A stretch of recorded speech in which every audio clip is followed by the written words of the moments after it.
Hello friends, आज हम देखेंगे रिवेंज ऑफ अदर्स का पार्ट 6। अब तक हमने देखा जीहू चानवी को बहुत डांटती है, उसे टॉर्चर करवाती है। ओसुंग अपने डैड से कहकर चानवी को हॉस्टल से निकलवा देता है और अब चानवी जिसू के घर पर रहने लगी थी। चानवी स्कूल जाती है तो उसके लॉकर में फिर से एक नोट था। कोई अनजान शख्स उसे बुला रहा था। अब चानवी उसे मिलने जाती है तब वहाँ वो जीवम को पाती है। वो जीवम को देख हैरान थी। वो जीवम से पूछती है, क्या तुम ही वो इंसान हो जो मुझे बार बार नोट लिखता था और ऑडिटोरियम में क्या तुम्ही ने मुझ पर वार किया था? जेओम उसे जल्दी से कहता है कि नहीं, मैंने तो बस तुम्हें यहाँ आते देखा और मुझे तुम्हारी चिंता हो रही थी। तभी जेओम और चानवी देखते हैं कि कोई अनजान इंसान वहाँ से भागते हुए जा रहा है। अब वो दोनों उसको पकड़ने की कोशिश करते हैं पर वो इंसान भागने में कामयाब हो जाता है और जेओम चानवी उसे पकड़ नहीं पाते। चानवी सोच रही थी कि ये वही इंसान होगा जिसने मुझ पर वार किया था। जेओम कहता है, नहीं, मुझे नहीं लगता। चानवी कहती है, ऐसा क्यों? जीवम बहाना बनाते हुए कहता है कि मुझे नहीं पता, मैंने ये अपना अंदाजा बताया है। अब चानवी पुलिस ऑफिसर से मिलने जाती है जो उसका वेट कर रहे थे। ऑफिसर्स चानवी से बहुत सारे क्वेश्चन करते हैं। चानवी इस बात से बहुत खुश थी कि वुनसुक का केस दोबारा खुल चुका है। चानवी ऑफिसर्स को बताती है कि 3 महीने पहले उसने वुनसुक से बात की थी। वो दोनों उस टाइम कितने खुश थे। वुनसुक उस टाइम थोड़ा डाउट में था और अचानक उसने अपना फोन नीचे की तरफ रख दिया था। कोई इंसान उससे मिलने आया था। फोन नीचे की तरफ था तो वो कुछ भी देख नहीं पाई थी। ऑफिसर ये जान थोड़े हैरान थे। चानवी पूछती है कि क्या ऑडिटोरियम में जिसने वीडियो चलाई थी क्या वो किलर ने किया था? डिटेक्टिव उसे कुछ नहीं बताते, बस वो कहते हैं कि चानवी, तुम अब चिंता मत करो। आगे हम जीवम को देखते हैं जो ओसुंग से मिलता है। वो ओसुंग से पूछता है कि ओसुंग, क्या तुमने ऑडिटोरियम में वुनसुक की वीडियो चलाई थी? तो ओसुंग कहता है कि नहीं, कि मैंने तो बस एक दिन चानवी पर वार किया था और उसके फोन से वो जीहू की फोटो वायरल की थी, उससे ज्यादा मैंने कुछ नहीं किया। जेवम ये जान थोड़ा कंफ्यूज था कि वो इंसान कौन हो सकता है जिसने ऑडिटोरियम में वीडियो चलाई। ओसुंग इस बात से बहुत जेलस था कि जेवम चानवी की इतनी फिक्र कर रहा है। जेवम कहता है कि तुम चिंता मत करो, वो मेरी कोच है इसलिए मैं उसकी फिक्र कर रहा हूँ। हम हंजुंग को भी स्कूल में देखते हैं जो स्टडी करने स्कूल में आ चुकी है। वो अपनी फ्रेंड तेसू से मिलती है। तेसू उसे देख बहुत खुश थी। तभी हंजुंग को उल्टियाँ आने लगती है जिससे तेसू उसकी चिंता करने लगती है। आगे हम जीसू को देखते हैं जो ऑफिसर से मिलता है। ऑफिसर उससे कई क्वेश्चन करते हैं।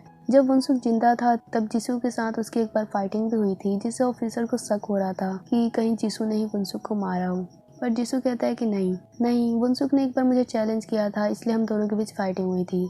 और वैसे भी उस टाइम ओसुंग जो था वो उसका बेस्ट फ्रेंड था, वो हमेशा उसके साथ रहता था। और मैंने वुनसुक की डेड बॉडी सबसे पहले इसलिए देखी थी क्योंकि मैं उस टाइम ग्राउंड में था और कैट को फीड कर रहा था, जो मैं हमेशा करता हूँ। ऑफिसर्स का डाउट अभी भी खत्म नहीं हुआ था, उनको अभी भी जीसू पर शक था। अब जीसू अपनी टीचर से मिलता है। टीचर उसे गाइड करते हुए कहते हैं कि तुम काउंसलिंग अटेंड कर लो ताकि तुम अच्छे कॉलेज में एंटर कर पाओ। जीसू ये सुन मन में सोचता है कि पता नहीं नेक्स्ट ईयर तक मैं जिंदा रह पाऊंगा भी या नहीं। अब जीसू अपने मॉम से मिलने जाता है जो हॉस्पिटल में थी। उसकी मॉम उसे देख बहुत खुश थी। अब जीसू अपनी मॉम से कहता है कि मॉम आपकी लाइफ की सबसे हैप्पी मेमोरीज कौन सी है? उसकी मॉम कहती है कि जब तुम और तुम्हारे भाई छोटे थे, तुम किंडरगार्टन गए थे, तुम्हारा भाई स्कूल जाने लगा था, तुम दोनों को स्कूल जाते हुए, तुम्हें बड़ा होता हुआ देखना, यही सबसे अच्छी मेमोरीज थी। आगे बढ़ना, सारे मेमोरीज को रियलाइज करना, उन्हें फील करना और ये चीज़ें हमेशा रिपीट होती रहती है, यही लाइफ है। जीसू, तुम जब तक मेरे साथ हो मैं तब तक खुश हूँ। उसकी मॉम ये कहते हुए रोने लगी थी क्योंकि उन्होंने अपने एक बेटे को तो खो ही दिया था और जीसू उनके खर्चे के लिए पूरा स्ट्रगल कर रहा है। जीसू रोते हुए कहता है कि मॉम, मैं हमेशा आपके साथ हूँ, अब चिंता मत करो। पर अंदर ही अंदर वो बहुत ही पेन में था। वो सोच रहा था कि वो जल्दी इस दुनिया से जाने वाला है। वो अकेले में बैठकर बहुत रोता है क्योंकि वो कभी भी अपनी फीलिंग्स किसी के साथ शेयर नहीं करता। वो जैसे घर पर आता है, चानवी उसे रास्ते में मिल जाती है। चानवी उसे जूस देती है। चानवी बहुत ही हैप्पी मूड में थी। जिसमें देख समझ जाता है कि चानवी जरूर उससे कुछ करवाना चाहती है। वो सीधा पूछ लेता है कि चानवी, तुम क्या चाहती हो मुझसे? चानवी कहती है कि आज वुनसुक के स्टेप पेरेंट्स ने मुझे कॉल किया था, वो मुझे वुनसुक का सामान देना चाहते हैं, क्या तुम मेरे साथ वो सामान लेने चलोगी? जीसू मान जाता है। अब वो जैसे ही वुनसुक के घर पर जाते हैं, उसके स्टेप पेरेंट्स चानवी को उसका सामान दे देते हैं जो एक सूटकेस में था। जैसा कि वुनसुक का केस खुल गया था और सबको ये पता चल गया था कि उसने सुसाइड नहीं किया था, वहाँ वुनसुक के पेरेंट्स चानवी को कहते हैं, अच्छा लगा ये सुनकर कि वुनसुक ने सुसाइड नहीं किया था, अब उसकी आत्मा को शांति मिल जाएगी। वुनसुक के स्टेप पेरेंट्स इनडायरेक्ट तरीके से वुनसुक की बुराई कर रहे थे, जैसे कि वो उन पर बोझ था, उन्हें उससे छुटकारा मिल गया हो। चानवी को ये सुनकर थोड़ा बुरा लगता है पर वो वहाँ से जाने लगती है। पर जीसू बिल्कुल चुप नहीं रहता। वो वुनसू के पेरेंट्स को डांटने लगता है। वो कहता है कि आप लोग कैसे पेरेंट्स हो, आप लोग इस बात से खुशी मना रहे हो कि उसने सुसाइड नहीं किया था, आप लोगों को तो किलर को ढूंढना चाहिए, वो आपका बेटा था। वुनसू के स्टेप पेरेंट्स भी जीसू को डांटने लगते हैं, पर जीसू बिल्कुल चुप नहीं रहता। वो बिल्कुल गुस्से में आ चुका था। चानमी अब उसे शांत करवाती है और उसे लेकर घर आती है। चानमी उस सूटकेस को खोलना चाहती थी, पर उसका पासवर्ड उसे पता नहीं था। जीसू कहता है चलो मैं हथौड़ा लेकर आता हूँ इसे तोड़ने के लिए। चानमी उसे रोक देती है। अब वो अपने बचपन के दिनों को याद करती है और उसे याद आता है कि वो बचपन में वुनसू के साथ कई बार एक ही पासवर्ड लगाती थी। अब वो वही पासवर्ड यूज करती है और सूटकेस खुल जाता है।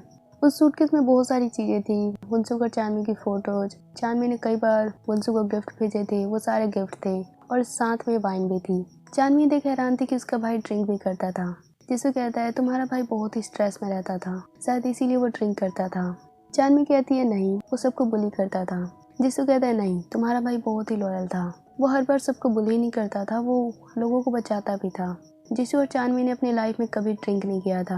अब चानमी कहती है चलो हम दोनों ड्रिंक करते हैं। अब दोनों ड्रिंक करने लगते हैं। जिसू अपनी मॉम के बारे में बातें करने लगता है और इमोशनल हो जाता है। वो अब टेरेस पे आ जाता है और वहाँ रोने लगता है। चानमी उसे रोता देख इमोशनल हो चुकी थी। वो जिसू को गले से लगा लेती है और जिसू वहाँ बहुत रोता है। चानमी उसके पेन को फील कर पा रही थी क्योंकि वो उसकी सच्चाई जानती थी। जिसू सबके आगे जितना खुश रहता है, जितना एक्साइटेड होकर दिखाता है, अंदर ही अंदर वो उतना ही पेन में रहता है। अब नेक्स्ट स्टार्ट हो चुका था। चानमी स्कूल आ चुकी थी। वो गैराज के आगे जिसू का वेट कर रही थी। अब जैसे ही जिसू वहाँ पर आता है, चानवी उसे कहती है दोबारा ड्रिंक मत करना क्योंकि तुम दोबारा रोना स्टार्ट कर दोगे और मैं तुम्हें रोता हुआ नहीं देख सकती। जिसू कहता है सुबह सुबह क्या तुम्हें मुझे यही बोलना था। चानवी कहती है हाँ मुझे यही बोलना था, और एक और चीज़, मैं हुनजुंग से मिलना चाहती हूँ और वो तुम्हारी फ्रेंड है तो तुम उसे बोल देना। कुछ देर बाद हम देखते हैं कि हुनजुंग जिसू के कहने पर चानवी से मिलने आ चुकी है। चानवी उससे कई क्वेश्चन पूछती है और कहती है कि तुम वुनजू के बारे में कई चीज़ें जानती होंगी क्योंकि तुम तो उसकी गर्लफ्रेंड थी ना। हुनजुंग कहती है तुम्हारा भाई झूठ बोल रहा था, वो मेरा बॉयफ्रेंड नहीं था और ना ही मैं उसकी गर्लफ्रेंड थी, वो तो बस मेरी हेल्प कर रहा था, मैंने बस उसे एक बार फेक बॉयफ्रेंड बनने को कहा था। और हम दोनों कई जगह घूमने भी गए थे और वही फोटोज वही चीज़ें उसने तुम्हें बताई, तुम्हें दिखाई, पर सब कुछ वो नाटक था। चानवी ये सुन थोड़ी हैरान थी कि उसके भाई ने ये सब झूठ क्यों बोला, उसने उसे सच क्यों नहीं बताया। आगे हम देखते हैं जिसू तेसू हुनजुंग साथ में लंच कर रहे हैं, एक रेस्टोरेंट में है। हुनजुंग बहुत ही स्पाइसी खा रही थी और बस खाते जा रही थी। जिसू तेसू से देख थोड़ी हैरान थी। तभी हुनजुंग कहती है मैं प्रेग्नेंट हूँ 12 वीक्स की। जिसू कहता है ये जोक बिल्कुल भी फनी नहीं है। तभी तेसू को याद आता है कि वो तो स्कूल में उल्टियाँ भी कर रही थी। अब वो समझ जाती है कि हाँ हुनजुंग सच में प्रेग्नेंट है। अब वे तीनों एक रूम में थे। तेसू हुनजुंग से कहती है कि जरा अपने आप को देखो, तुम मॉडल बनना चाहती थी पर तुम एक मॉम बनने जा रही हो। हुनजुंग कहती है कोई बात नहीं। जिसू हुनजुंग से कहता है क्या तुम्हें मेरी कोई हेल्प चाहिए। हुनजुंग कहती है कि नहीं अभी तो नहीं चाहिए लेकिन बाद में। तेसू और जिसू हुनजुंग के लिए चिंता में थे। हुनजुंग कहती है डोंट वरी, इस बेबी का फादर भी मेरे साथ है और मेरे पेरेंट्स भी। हुनजुंग अपने बॉयफ्रेंड के बारे में उन दोनों को नहीं बताती है। दोनों उसके बॉयफ्रेंड से मिलना चाहते थे। आगे हम एक बॉय को देखते हैं जिसका नाम सेजिन था। वो वॉयलिन बजाना सीख रहा था। वो यूएस में सेटल होना चाहता था और साथ में वो रेस्टोरेंट में पार्ट टाइम जॉब भी करता था। हम चानवी को देखते हैं जो वुनसू की फोटो देखती है जब वो एक रेस्टोरेंट में था, उसी रेस्टोरेंट में आ चुकी थी जहाँ सेजिन काम करता था। वुनसू की फोटो में जो डिजाइन थी वो इस रेस्टोरेंट से मैच कर रहा था। चानवी अब उस जगह के ओनर से बात करती है और पूछती है कि क्या आप वुनसू को जानते हो। ओनर मना कर देती है, वो नहीं पहचानती थी, पर सेजिन उसे पहचान लेता है। सेजिन चानवी को वुनसू के बारे में बताता है। वो कहता है कि हम दोनों साथ में ही पढ़ते थे पर मैंने लास्ट ईयर ड्रॉप कर लिया था। मेरे पेरेंट्स गए थे इसलिए मुझे इस क्लास के सारे बच्चे बुली करते थे। जुंगजुंग का ग्रुप मुझे हमेशा सबसे ज़्यादा बुली करता था, लेकिन वुनसुक जो था वो मुझे हमेशा बचाता था, इसलिए हम दोनों बहुत ही अच्छे दोस्त बन गए थे। वो कई बार इस रेस्टोरेंट में भी आया करता था। चानवी जान बहुत हैरान थी। अब हम प्रेजेंट में देखते हैं कि सेजिन जब भी वॉयलिन प्रैक्टिस करने जाता था या रेस्टोरेंट में काम करता था उसे वुनसुक की बहुत याद आती थी। यहाँ हम जानते हैं कि वुनसुक ने सेजिन को चानवी के बारे में बता रखा था। आगे हम हुनजुंग को देखते हैं जो तेसू के साथ अपना स्टाइल चेंज करके विग लगाकर गायनोलॉजिस्ट के पास जाती है अपने बेबी का चेकअप कराने। पर जब वो डॉक्टर के पास जाते हैं उनकी बारी आने ही वाली थी तभी एक बॉय उन्हें हटाते हुए डॉक्टर के कैबिन में घुस जाता है और डॉक्टर को डराने लगता है और कहता है कि दरअसल डॉक्टर ने उस बॉय के ऊपर केस चला रखा था। वो बॉय कहता है कि केस वापस ले लो नहीं तो मैं तुम्हें नहीं छोड़ूंगा। डॉक्टर चिल्लाते हुए उस बॉय को वहाँ से जाने को कहती है। वो बॉय बिल्कुल भी डरा हुआ नहीं लग रहा था और बहुत ही गुस्से में था। हंजुंग उस बॉय को पहचान लेती है। तेसू उससे उस बॉय के बारे में पूछने लगती है। अब हंजुंग तेसू को उस बॉय की कहानी बताती है। वो कहती है कि उस बॉय का नाम जिहूक है। उसने डॉक्टर की बेटी का बहुत ही दर्दनाक तरीके से मर्डर किया था। इसीलिए डॉक्टर ने उस बॉय के ऊपर केस किया, उसकी सजा करवाने की कोशिश की, पर उस बॉय को कोई भी पनिशमेंट नहीं मिली क्योंकि वो माइनर था। और आज भी ये केस चल रहा है। डॉक्टर ने वो केस अभी भी हटाया नहीं है। आगे हम जिसू को देखते हैं। वो बॉक्सिंग कर रहा था और जेवम उसे देख रहा था। जेवम का भी मन था कि वो बॉक्सिंग प्रैक्टिस करे, मार्शल आर्ट सीखे। कोच उसको डिस्काउंट देकर उसका एडमिशन करने वाले थे। तभी जिसू आता है और कहता है कि जेवम के पास टाइम नहीं है। अब जिसू जेवम को बाहर वेट करने को कहता है। बाहर जेवम को कुछ बच्चे बुली करने लगे थे। तभी जिसू वहाँ आता है और बच्चे उसे डर कर भाग जाते हैं क्योंकि यहाँ के सारे लोग जिसू को जानते थे क्योंकि जिसू बहुत ही स्ट्रॉन्ग था। आगे जेवम जिसू को राइड पे लेके जाता है, उसे कार चलाना सिखाता है। दोनों साथ में बहुत मस्ती करते हैं। जिसू आज बहुत ही खुश था। अब वो घर आ जाता है। घर आते हुए देखता है कि तेसू उसका वेट कर रही है। तेसू उसे कहती है एक और केस है, तैयार हो जाओ। उधर जीवम भी अपने घर पर था। वो अपनी कार की टेबल पे रखता है और सोवर लेने जाता है। और जैसे ही सोवर लेकर आता है वो देखता है कि चाबी जिस जगह पर उसने रखी थी वो उस जगह पे नहीं, दूसरी जगह पे है। वो अब कंफ्यूज हो जाता है कि ऐसा कैसे हो सकता है। वहीं पर वो एक किताब को देखता है जो उसको मिस्टीरियस लगती है, यानी उसने इस किताब को पहले कभी नहीं देखा था। उसमें एक फोटो भी थी जिसे वो पहचान नहीं पाता। अब हम जिसू को देखते हैं जो तेसू के साथ टेरेस पे था। तेसू उसे डॉक्टर की बेटी की कहानी बताती है। हम फ्लैशबैक में देखते हैं कि दिन के टाइम तेसू डॉक्टर से मिलने गई थी। डॉक्टर ने तेसू को अपनी स्टोरी बताई थी कि कैसे जेहूक ने उसकी बेटी का कितनी दर्दनाक तरीके से मर्डर किया था। दरअसल डॉक्टर की बेटी ने जेहूक के साथ रिलेशनशिप में आने के लिए मना कर दिया था। उसने उसकी गर्लफ्रेंड बनने से इनकार कर दिया था और जेहूक बहुत ही वॉयलेंट टाइप का इंसान था। उसे मना करते ही वो गुस्से में आ चुका था और उसी टाइम उसने डॉक्टर की बेटी का मर्डर कर दिया और डॉक्टर ने उसकी मौत अपनी आंखों के सामने देखी थी। उस टाइम जेहूक ने डॉक्टर को गुस्से में कहा था, तुम कुछ भी कर लो, मुझे तो सजा होगी नहीं क्योंकि मैं एक माइनर हूँ। डॉक्टर ने केस कर दिया था पर उसे सजा नहीं होती है जैसा कि जेहूक ने सोचा था।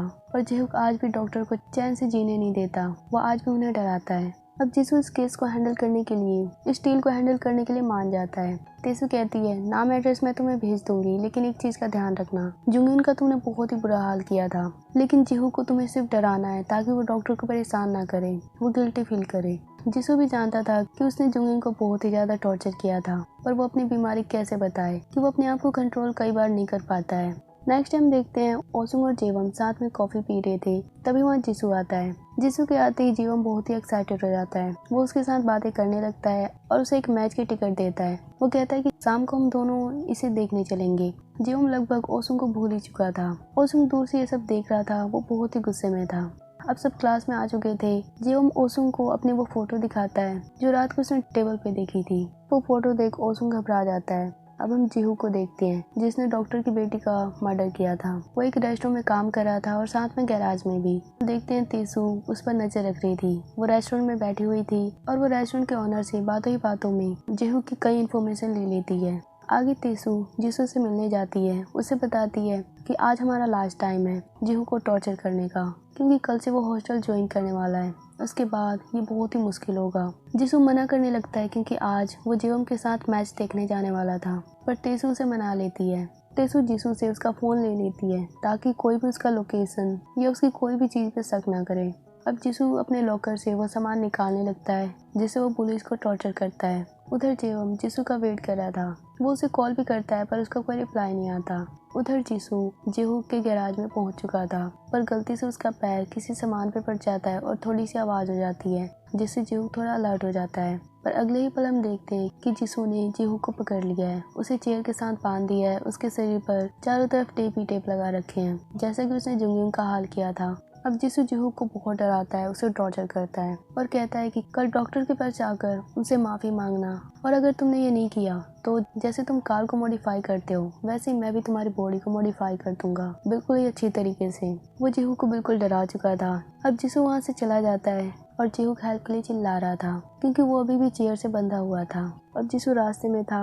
रास्ते में वो अपने कपड़े चेंज कर लेता है। नेक्स्ट डे जिसू तेसू से मिलता है। तेसू उसे उसका फ़ोन दे देती है। जिसू कहता है आज वो बॉय डॉक्टर के पास माफ़ी मांगने जरूर जाएगा और गिल्टी फील जरूर करेगा। तिसु उसे शाबाशी देती है। हम उसके राज में देखते हैं कि चारों तरफ पुलिस आ चुकी है, वो इन्वेस्टिगेशन कर रही है। हम देखते हैं कि जिहू की मौत हो चुकी है। ऐसा लग रहा था किसी ने उसे गला दबाकर मारा है। तो क्या जिसू ने जिहू को मारा है, या रात को उसने उसे मार दिया था, या सिर्फ टॉर्चर किया था? कल रात क्या हुआ था और पुलिस आके क्या करने वाली है? अब आगे क्या होगा नेक्स्ट पार्ट में देखेंगे।